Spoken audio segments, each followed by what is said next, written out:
She said she couldn't stand me. But when her father's heart stopped at 3 a.m., I ran toward the ER with one truth in mind. I'd already failed her once. Not again. Before we begin, please subscribe, and I'd love to know, where in the world are you listening from? You don't realize your marriage has already ended, until your silence is louder than your shouting. The rain hammered my windshield as I drove through downtown Boston that Tuesday night in mid-November. 14 hours in the OR had left my hands steady, but my mind numb. 2 bypasses, 1 valve replacement, and 1 patient who decided to bleed out mid-surgery just to keep things interesting. Another day of cutting into beating hearts while mine had forgotten how to feel anything at all. I should have stopped for flowers. The thought crossed my mind as I passed the corner market on Newberry Street, but my foot stayed on the gas. Riley would understand. She always did. That was the problem. She understood everything except why I'd become a stranger in my own life. My Victorian brownstone sat dark against the November sky, windows black as surgical sutures. For a moment, I thought the power was out. It wasn't. I could smell wine before I even opened the front door, that expensive Bordeaux Riley saved for special occasions. The kind of wine you don't drink alone unless something's gone very wrong. I found her in the living room, barefoot with one heel kicked off, sitting cross-legged on our leather couch in a black dress that probably cost more than most people's rent. There was a wine stain spreading across the fabric like spilled blood, and her mascara had run just enough to make her look beautifully destroyed. She didn't look up when I walked in. Didn't say hello. Just 3 words that hit harder than any scalpel. You missed it. The art fundraiser. Monroe Gallery. Trauma-exposed youth through art therapy. I had RSVP'd to half the donors in the city, promising them they'd meet the brilliant cardiac surgeon married to Boston's rising art star. Riley had mentioned it that morning while I was already mentally prepping for surgery, her voice floating through our kitchen like background music I'd learned to tune out. The mayor shook my hand, she continued, still not meeting my eyes. 3 critics asked about you. 1 LA investor asked if you were real or just something I made up to sound more interesting. I opened my mouth to explain about the emergency, the complications, the man whose chest I'd cracked open to save his life while she was saving young souls through paintbrushes and poetry. But Riley held up her hand. You couldn't even text a nurse? Send someone to tell me you weren't coming? I stood there for 3 hours telling people you'd be right there, that you never missed my events. The wine made her words sharper. But it was the truth underneath that cut deep. She was tired of being second to everything. Tired of competing with emergencies and medical conferences and my relentless need to fix everyone except the woman sitting right in front of me. I'm tired of you processing emotions like a diagnostic chart, she said, finally looking at me with eyes that used to light up when I walked through that door. Everything's a symptom to manage or a problem to solve. When's the last time you just felt something without trying to operate on it? That's when she dropped the bomb that made my surgical precision useless. The LA investor offered me a job, Chicago Gallery. I'm thinking about taking it. I should have fought, should have argued, pleaded, shown some emotion beyond the controlled calm that kept my patients alive. Instead, I stood there like I was reviewing X-rays, analyzing the data of our relationship's terminal diagnosis. You're not a husband anymore, Riley said, her voice breaking just enough to let me know she was still in there somewhere. You're a beautifully functioning machine. I thought about our honeymoon in Greece, the last time I'd laughed without calculating the time it took away from studying. I thought about the miscarriage 2 years ago, how I'd return to work the next day because staying home meant drowning in grief I couldn't suture shut. Riley had grieved alone while I saved strangers, and that's when our marriage started dying, one silent day at a time. I don't get to break down, I finally said. People die if I crack. But what about me? The wine glass hit the coffee table hard enough to crack. I was drowning too. She stood up, that black dress making her look like she was dressed for a funeral. Maybe she was. I can't stand you anymore. The words hung in the air between us like smoke from a surgical cauterizer. Clean, final, precise. I looked at her, Really looked at her for the first time in months, and saw a woman who'd been trying to save us while I was busy saving everyone else. Then I won't stay where I'm not wanted. I walked upstairs with the same efficiency I used in surgery. Clothes, laptop, shaving kit. One framed photo from Greece where we looked like people who believed in forever. I didn't take off my wedding ring, just stared at it like it might hold the answer to a question I'd forgotten how to ask. Riley watched from the stairs but didn't say a word. Didn't try to stop me. The silence between us had become louder than any argument we'd ever had. My hand was on the doorknob when she finally spoke. You didn't even fight for me. I turned back one last time. You've been gone a long time, Riley. Tonight just made it official. The door closed with the soft precision of everything I did, controlled, careful, and completely devastating. As I stepped into the freezing Boston night, my phone lit up with a message Riley had sent hours ago, unopened. I saved a seat for you in the front row, just in case. Sometimes your new life begins with the worst version of yourself. The corporate apartment near St. Elbridge Medical had all the warmth of an operating room. Beige walls, standard-issue furniture, and a refrigerator that contained nothing but protein bars and black coffee. I'd signed a 6-month lease, but something told me I wouldn't need that long to figure out what came next. Home wasn't a place anymore, just a calendar full of surgeries. The first month passed in a blur of scalpels and sutures. I volunteered for every emergency case, especially the ones other surgeons avoided. The messy ones, the hopeless ones, the 3 a.m. traumas that required hands steadier than nerves. Sleep became optional. Food became fuel. Everything else became background noise. The residents started calling me the Phantom. I heard it whispered in the hallways, saw it written on OR schedules. Brilliant but invisible outside the operating room. Dr. Marcus Webb, one of the first-year residents, summed it up perfectly during a late-night coffee run. He doesn't eat, he doesn't sleep. He just cuts and moves on. I turned my emotional shutdown into surgical fuel, and it worked. My success rate climbed, my reputation grew. But somewhere in the back of my mind, I knew I was running on borrowed time before my body caught up with what my heart already knew. I was breaking down, one perfectly executed procedure at a time. 3 months after I left, Dr. Lena Shaw cornered me in the surgeon's lounge. Lena had been Riley's anesthesiologist during a gallery event at the hospital 2 years ago, and somehow they'd stayed in touch. She poured herself coffee with the deliberate slowness of someone preparing to deliver bad news. She took the Chicago job, Lena said without preamble. I didn't look up from my chart reviews. Good for her. Cole, she's thriving. Her gallery events are getting featured in Art Weekly. There was a piece last month about Boston artists making waves in the Midwest. I finally glanced up. Why are you telling me this? Lena hesitated, then pulled out her phone. Because I thought you should see this.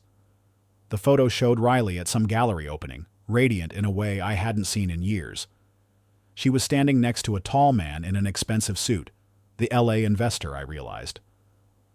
The caption mentioned something about Boston's artistic exodus and new partnerships in the Chicago art scene.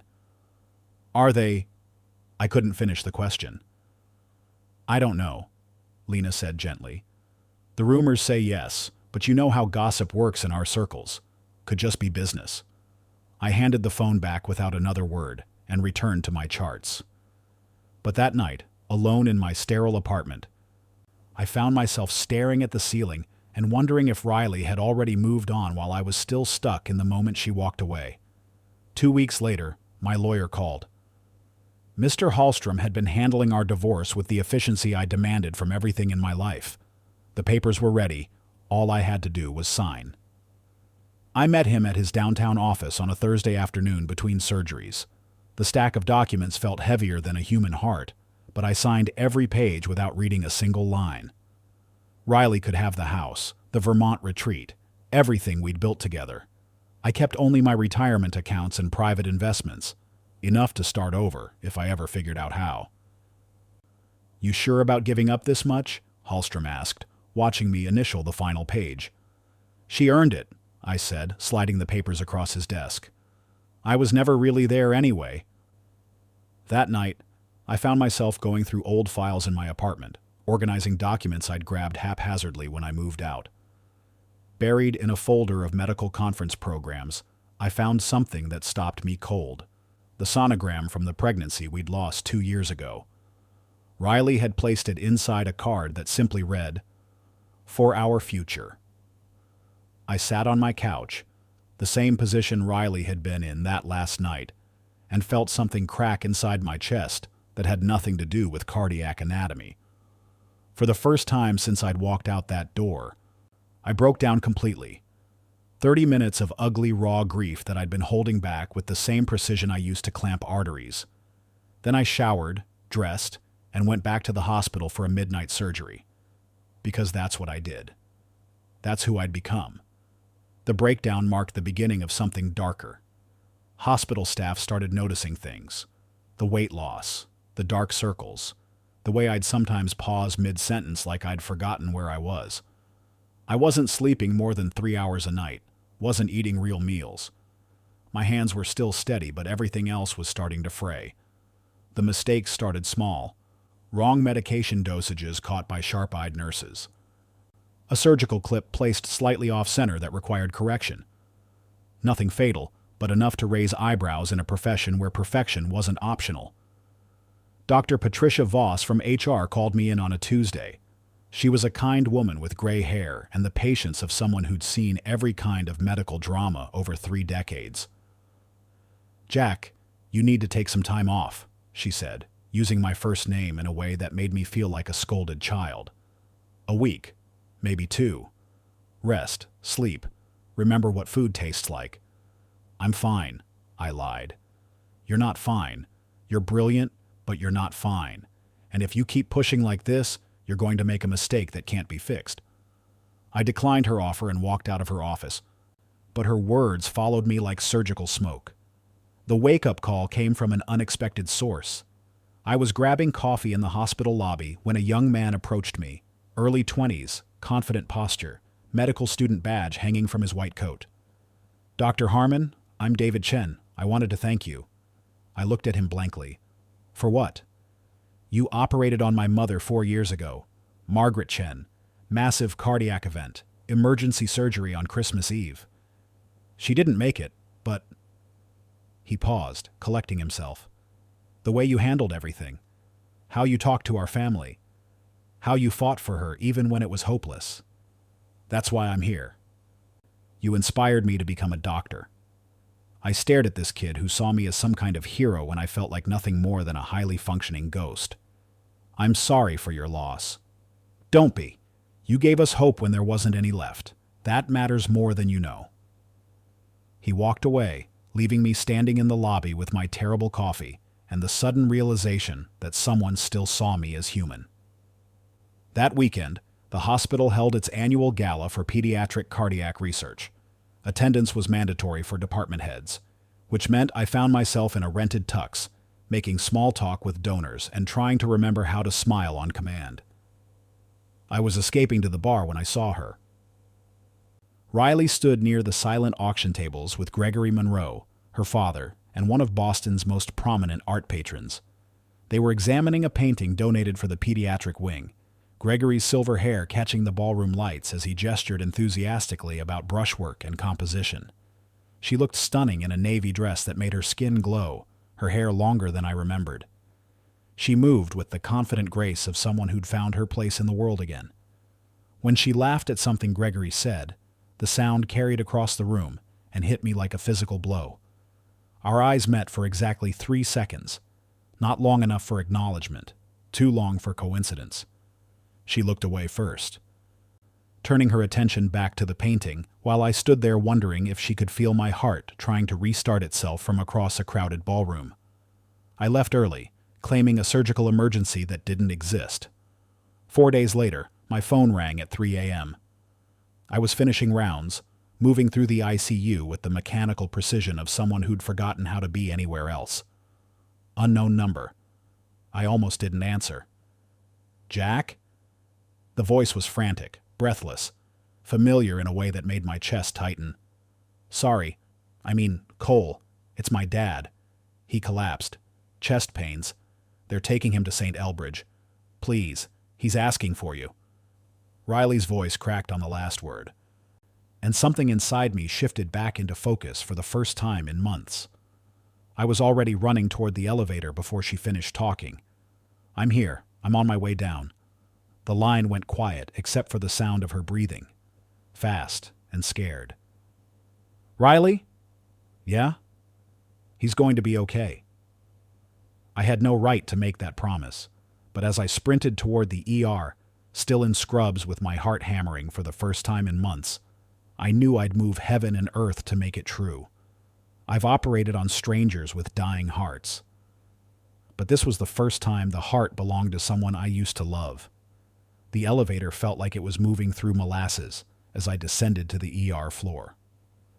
20 hours of surgery should have left me useless, but adrenaline has a way of burning through exhaustion when someone you care about is dying. Gregory Monroe wasn't just Riley's father.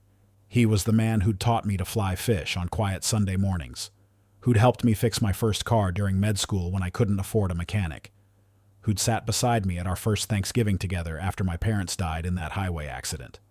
The ER doors burst open as paramedics wheeled in a gurney, and my world snapped into sharp focus.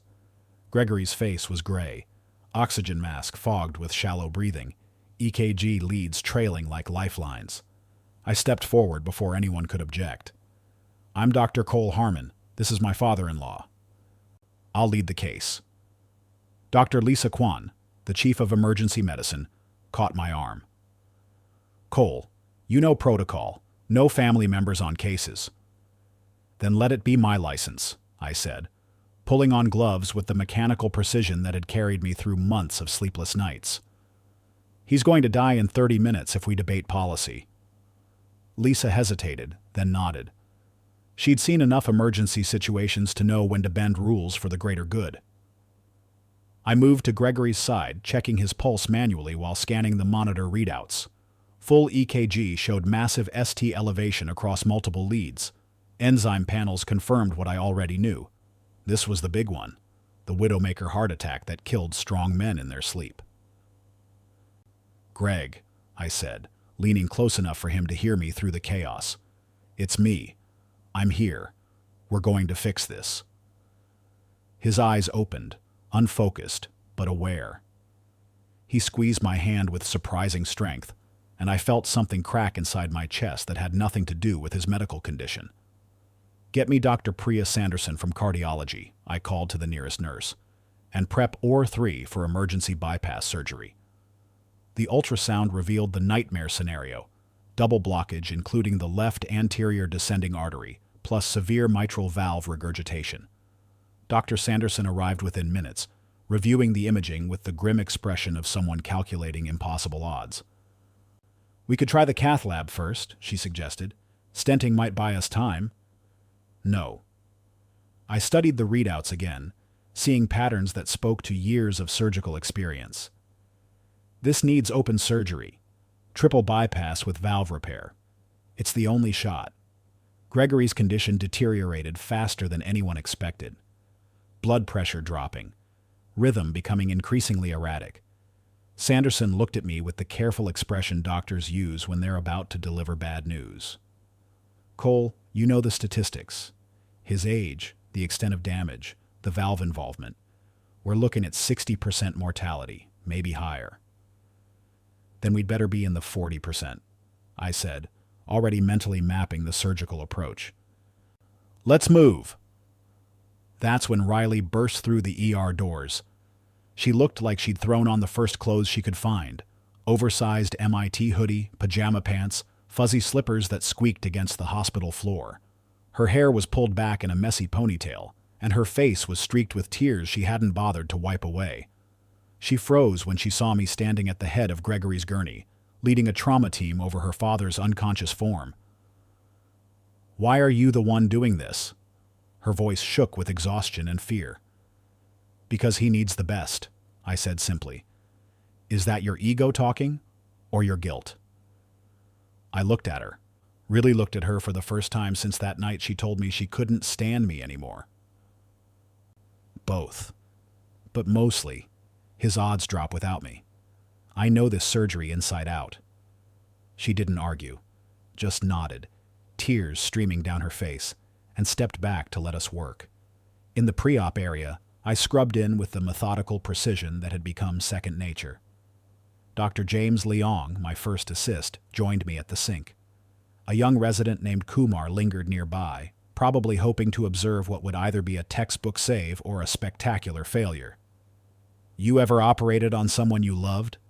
Kumar asked, with the casual curiosity of someone who didn't yet understand the weight of such questions. I paused, hands dripping sterile water.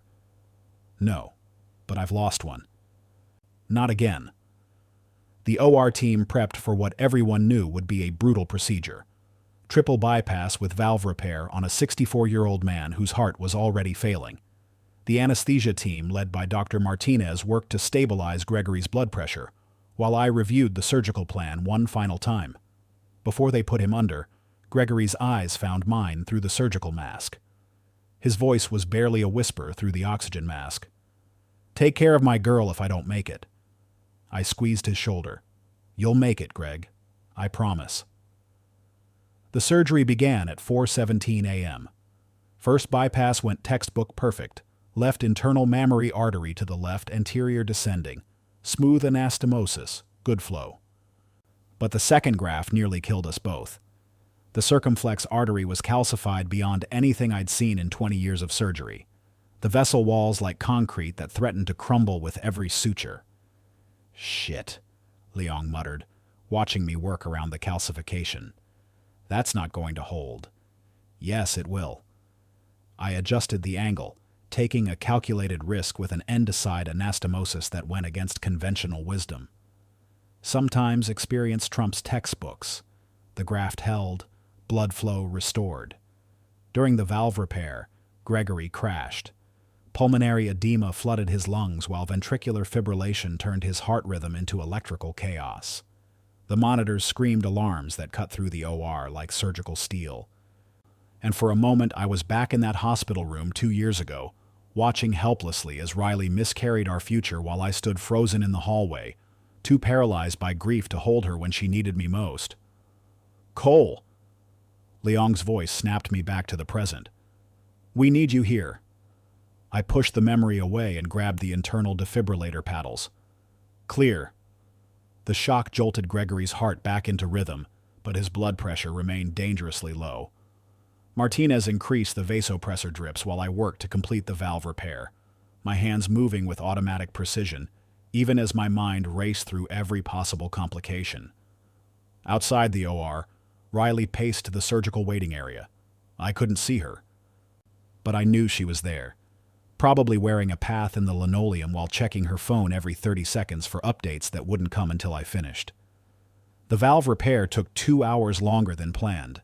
Every suture had to be perfect, every measurement exact. Gregory's heart was too damaged to survive another surgery if this one failed. My hands began to tremble slightly as exhaustion and emotional stress converged, and Leong noticed. "You good?" he asked quietly. "I'm good." I forced my hands steady and continued suturing. Gregory's life depended on my ability to compartmentalize everything except the task in front of me. Layer by layer, suture by suture, I rebuilt the architecture of his heart. The mitral valve leaflets came together cleanly, the annuloplasty ring seated perfectly. When I tested the repair with saline injection, the valve held without leakage. "That's beautiful work," Martinez said from behind the anesthesia curtain. At 6:43 a.m., Gregory's heart began beating on its own again. Strong, regular, rhythmic. The monitors showed stable vital signs for the first time in hours. The OR fell silent, except for the steady beep of a healthy heartbeat. I looked down at Gregory's open chest and whispered, "You stubborn old bastard. You made it." Closing took another hour. Chest tubes, pacing wires, careful hemostasis to prevent bleeding. By the time I peeled off my surgical gloves, my hands were shaking from exhaustion and emotional overload. I found Riley in the surgical waiting area, standing under a fluorescent light that made her look ghostly pale. She'd been there for over 7 hours, probably surviving on vending machine coffee and pure adrenaline. I pulled off my surgical cap, feeling sweat-soaked hair stick to my scalp. My scrub shirt was drenched, and I probably looked like I'd been through a war. "He's alive," I said. "But we're not in the clear yet. The next 24 hours are critical." Riley's face crumpled, and she started toward me, then stopped inches away like she'd hit an invisible wall. The distance between us felt measured in years rather than feet. I reached into my pocket and pulled out Gregory's wedding ring. During surgery, we'd removed all jewelry for safety. The gold band was stained with traces of blood from the procedure, but it caught the harsh waiting room light like a promise. Riley took it like she was holding a holy relic, her fingers trembling as she closed them around the warm metal. "If he doesn't make it," she whispered, "I won't survive this alone." The words hung between us like surgical sutures, delicate and essential, and capable of either healing or causing irreparable damage. You can save a life and still feel like you're losing your own. Gregory's transfer to the cardiac ICU felt like moving a house of cards. Every bump, every elevator jolt, every monitor beep carried the weight of everything that could still go wrong. Sedated and ventilated, he looked smaller than the man who'd taught me to tie surgical knots on fishing line during lazy summer afternoons. I found myself checking his chart every few hours, well beyond what protocol required. His vitals were improving steadily, blood pressure stabilizing, heart rhythm regular, no signs of bleeding or infection.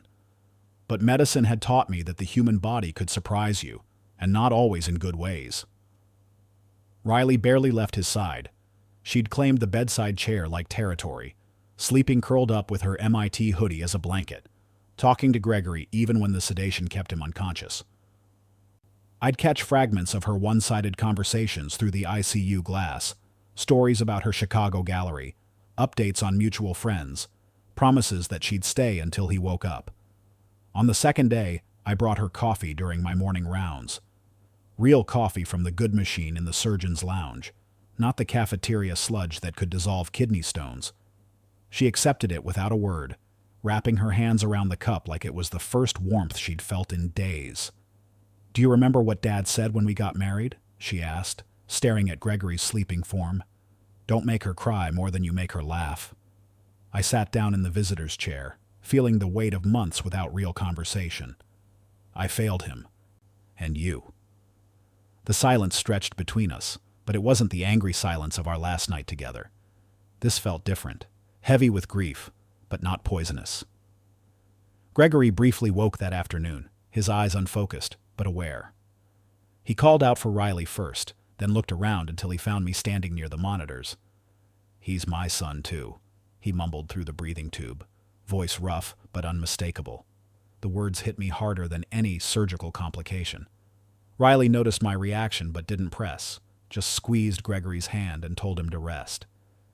That night I fell asleep in a chair outside the ICU, surgical coat draped over my shoulders like a blanket. I woke to find Riley's hoodie covering me instead. Her scent still clinging to the fabric, that mixture of paint and expensive shampoo that used to make coming home feel like a gift instead of an obligation. Over the next few days, something shifted between us. Not romance, not forgiveness, just the basic human connection of two people who'd loved the same man and were terrified of losing him. Riley started opening up, not about our past, but about her present. "I've been in therapy," she said during one of our coffee breaks in the ICU corridor. "Started right after I got to Chicago. Figured if I was going to rebuild my life, I might as well do it right." "What did you learn?" She smiled, but it was sad around the edges. "That I didn't leave because I stopped loving you. I left because I thought you stopped trying." The admission hung in the air between us like surgical smoke. Part of me wanted to defend myself, to explain how trying looked different when your job was keeping people alive. But a bigger part of me knew she was right. "I didn't know how to show up without cutting something open," I said. "You don't have to operate to be present." On Gregory's 5th day in the ICU, Riley surprised me. She pulled a small leather notebook from her purse, the same one she'd shown me that last night, but different somehow. Older, more worn. I never stopped working on this, she said, handing it to me. Inside were handwritten strategies, but not the angry ultimatums I'd expected.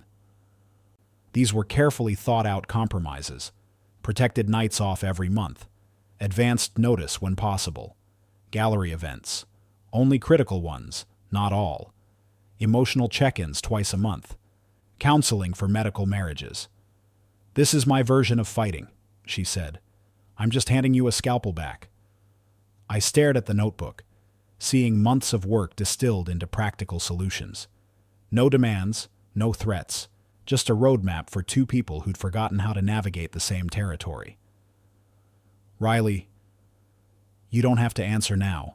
Just think about it.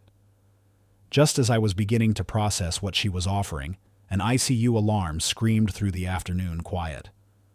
Gregory's monitors showed the signature pattern I'd been dreading. Cardiac tamponade. Blood was collecting around his heart, compressing it like a fist. Code blue, cardiac ICU, bed 7, echoed through the hospital speakers. I was already moving, muscle memory taking over as Riley started to follow.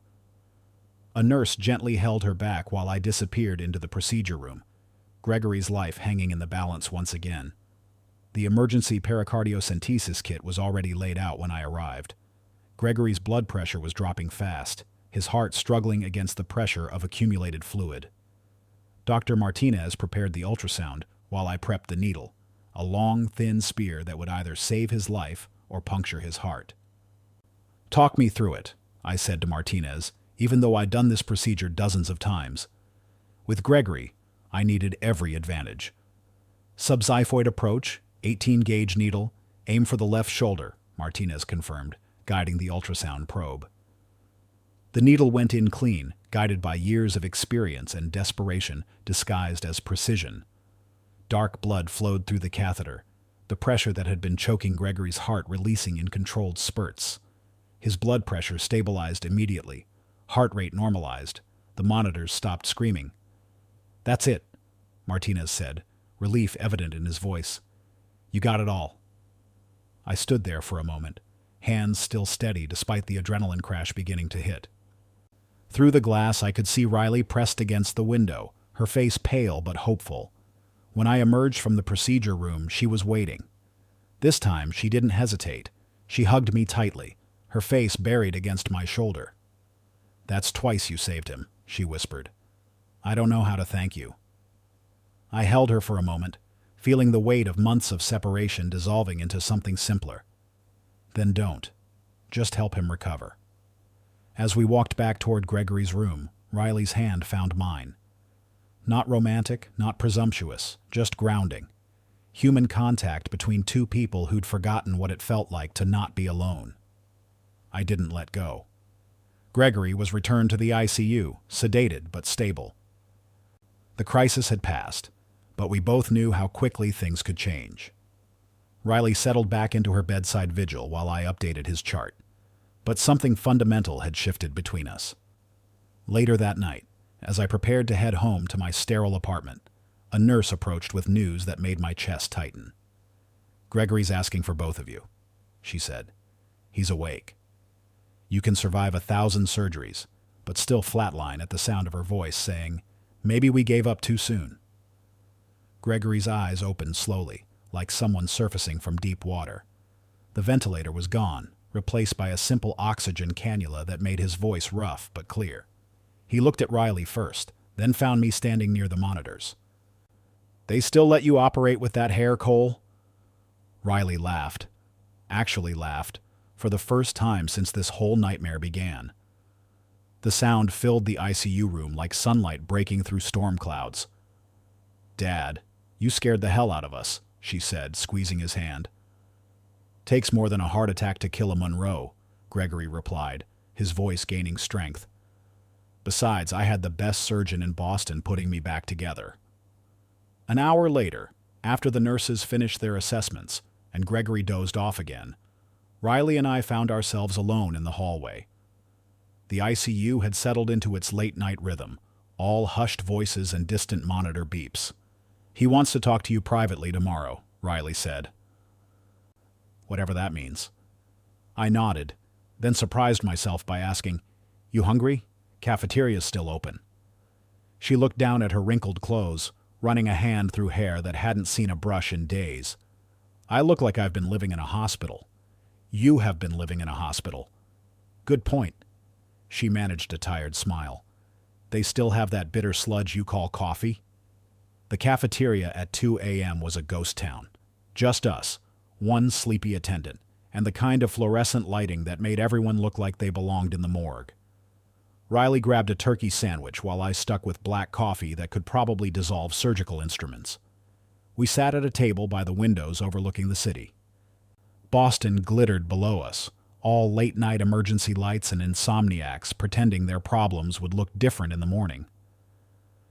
I hated watching you become a stranger, Riley said suddenly, picking at her sandwich. But I never understood why until therapy. What did you figure out? That I was waiting for you to grieve like I did. Loudly, messily, with tears and anger and all the emotional chaos I thought healing was supposed to look like. She paused, staring into her coffee. I misread your silence as not caring. I felt something loosen in my chest. I cared so much it froze me. I know that now. But at the time, she shook her head. I needed to see you fall apart. So I knew you still felt something. I felt everything. That was the problem. I wrapped my hands around my coffee cup, using the heat to anchor myself. After we lost the baby, staying strong felt like the only thing I could control. If I broke down, who was going to hold us together? Maybe we should have broken down together. The truth of it hit like a surgical strike. Clean, precise, devastating. We'd spent 2 years protecting each other from our own grief, building walls instead of bridges. Riley reached into her purse and pulled out the notebook again. Let's not waste this second chance. This time I actually read every line. Protected time off. Advance notice for events. Emotional check-ins. But she'd added new sections, things for herself too. Individual therapy, art projects separate from our relationship, building friendships outside medical circles. Monthly check-ins, I said, thinking out loud, like post-op follow-ups. Exactly, because relationships need maintenance too. For the first time in months, the metaphor didn't hurt. It actually made sense. I kept the sonogram, Riley said quietly. My coffee cup stopped halfway to my lips. What? From the pregnancy. I couldn't throw it away. I kept thinking maybe someday we'd want to remember that we almost had something beautiful. I set down my cup and pulled out my wallet. Inside, behind my medical license, was a folded copy of the same sonogram. I found this in an old file. Been carrying it around since the divorce papers. Riley's eyes filled with tears. I thought you forgot. I thought I had to. She reached across the table and touched my hand. We were both protecting the wrong things. The walk back to the ICU felt different. Not like two strangers sharing space, but like two people who'd been lost and were slowly finding their way back to familiar territory. When Riley grabbed my hand in the elevator, it felt natural rather than desperate. Thank you, she said as we reached Gregory's floor. For what? For not letting him die. For not letting us become strangers. For still being the man I married, even when I couldn't see him anymore. As we stepped into the ICU hallway, a nurse hurried toward us with the kind of expression that made my surgeon instincts kick into high alert. Gregory's awake, she said, and he's asking for both of you. When a man who nearly died tells you to stop being afraid of life, you listen. Gregory was sitting up in bed, oxygen cannula removed, looking more like the man who'd taught me to change a tire than someone who'd flatlined twice in the past week. His color was better, his voice stronger, and when he saw us walk in together, he smiled with the satisfaction of someone whose matchmaking plans were finally working out. They still let you operate with that hair, Cole, he repeated, grinning at his own joke. Riley rolled her eyes. Dad, that's the third time you've said that. Good jokes are worth repeating. Gregory's expression grew more serious. Besides, I wanted to make sure my brain still worked before I said what I need to say. He gestured for us to sit down. Riley took the chair beside his bed while I stood near the window, old habits keeping me at a professional distance even now. I knew your marriage was falling apart, Gregory said without preamble. Saw it coming for months before you two figured it out. But I didn't interfere because sometimes you have to lose something before you understand what it's worth. Riley started to protest, but Gregory held up his hand. If you still love her, Cole, don't waste this. Life's too short, and hearts are too fragile to spend time being afraid of feeling something. 2 weeks later, Gregory was discharged with private in-home care and strict instructions about cardiac rehabilitation. Riley had extended her stay in Boston indefinitely, claiming she needed to oversee his recovery. We both knew that was only part of the truth. She asked me to meet her at Benaldi's on a Thursday evening, the same Italian restaurant where I'd proposed 13 years ago, back when we believed forever was something you could promise instead of something you had to earn every single day. We sat at the same corner table, surrounded by red checkered tablecloths and the smell of garlic bread. Different people now, older, scarred, but honest in ways we'd never been before. Riley had brought a new version of the notebook. This one included sections for both of us, acknowledging that relationships were a two-person surgery, requiring both participants to stay present. I'm not asking you to change who you are, she said, sliding the notebook across the table, just to stop shutting me out when things get hard. I read through her additions slowly. Individual therapy for both of us. Protected time that couldn't be interrupted by emergencies. Building support networks outside our relationship. Most importantly, a commitment to grieve together, instead of alone. I can't promise I'll always get it right, I said, looking up from the pages. But I'll never stop showing up. I added my own line to the notebook. 1 protected day a month for just us. Non-negotiable. Riley smiled. Even if someone's dying? Especially if someone's dying, because that's when we need each other most. The conversation turned to logistics, but underneath the practical details was something deeper. 2 people deciding to try again, not because the problems had disappeared, but because we'd finally learned how to face them together. Riley reached into her purse and placed the original sonogram on the table between the breadsticks and wine glasses. Let's stop pretending we never lost someone together, she said. We sat in silence, holding hands across the table, finally allowing ourselves to grieve the future we'd planned and lost. It should have been devastating, but instead, it felt like setting down a weight I'd been carrying for 2 years. This time, we both show up, Riley said, even on the bad days. Especially on the bad days, I agreed. 1 month later, Riley organized her first Boston gallery showing since returning from Chicago. The opening was set for 7 p.m. on a Friday, featuring local artists whose work focused on healing and transformation.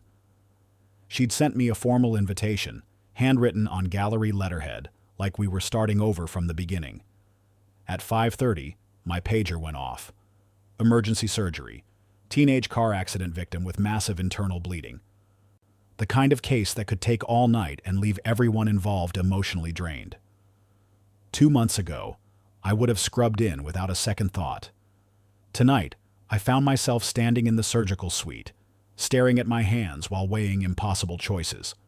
Dr. Patricia Voss was in the hallway when I emerged from the prep room still in street clothes. Cole, what's going on? I need you to call in Dr. Richardson. Tell him it's my case, but I'm delegating. She looked confused. Are you sick? No, I'm learning to live. I arrived at the gallery 40 minutes late, still in scrubs because I'd run straight from the hospital. My hair was messy, my clothes wrinkled, and I probably smelled like surgical soap and hospital disinfectant. Riley saw me walk through the gallery doors and smiled like I'd just arrived at our wedding all over again. The showing was beautiful. Paintings and sculptures that spoke to resilience, transformation, the way broken things could be reassembled into something stronger. I found Riley near a piece called Surgical Scars, a mixed media work that showed how wounds could become beautiful when they healed properly. You came, she said. I'm learning to show up for the right things. At the end of the evening, we walked to her car in comfortable silence. The November air was crisp, carrying the promise of winter and new beginnings. "I never thought we'd get here," Riley said, stopping beside her car. "We're not here," I replied. "We're moving. Together." She leaned in and kissed me, not out of nostalgia or desperation, but because we were two people who'd learned how to love each other without losing themselves in the process. That night, I returned to my sterile apartment for what I knew would be one of the last times. I opened my wallet and carefully placed the new notebook beside the sonogram, both reminders of futures, one lost, one possible. I turned off the lights and fell asleep easily for the first time in months, no longer running from the silence, but finding peace in it. 3 months later, Riley and I signed a lease on a brownstone near the museum district, close enough to the hospital for emergencies, far enough away to remember that life existed outside surgical suites. We kept separate bedrooms initially, taking our time to rebuild intimacy along with trust. On moving day, I found the notebook and sonogram tucked into Riley's jewelry box, next to her grandmother's pearls and the engagement ring she'd kept through our divorce. "Ready for the next chapter?" she asked, watching me hold our history in my hands. "As long as we write it together," I said. She said she couldn't stand me, but I stood by her anyway, and somehow that made us whole again.